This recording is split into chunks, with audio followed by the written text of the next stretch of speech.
Hey there everyone, so as you can see on the thumbnails, I'm about to show you how to avoid plagiarism using Grammarly.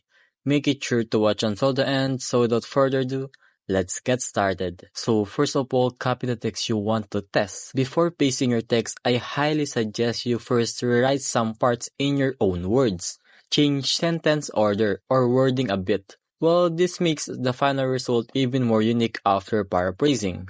After that, go to Grammarly.com grammar checker to fix any grammar mistake. And after that, go to Grammarly paraphrasing. Paste your text into the box, tap the paraphrase button, and Grammarly will instantly rewrite your sentence into a fresh original version. So if you are not at all satisfied, you can use Grammar Humanizer. So that's it. To avoid plagiarism, you can use Grammarly.